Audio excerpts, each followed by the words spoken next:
একটি দুর্ঘটনা ঘটেছে, একটি আমাদের যেটুকু জানতে পেরেছি এখনো পর্যন্ত এটি প্রাক্তন ছাত্র কোনো আমাদের বর্তমান ছাত্রীকে আঘাত করেছে এবং তবে নিজেও আহত হয়েছে। কি করে আহত হয়েছে মানে ছুরিকাঘাত হয়েছে।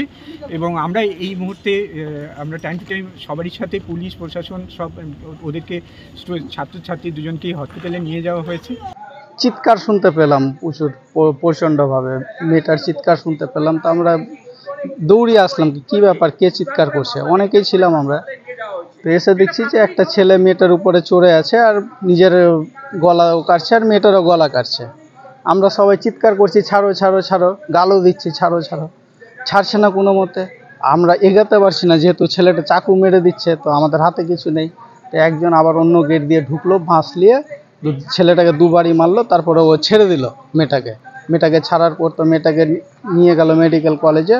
ছেলেটা দৌড়িয়ে আবার দোতলায় উঠলো, দোতলায় আবার চাকু হাতেই ছিল, আবার 2-3 বারই মারলো, তারপরে চাকুটা ফেলে নিজে পড়ে গেল।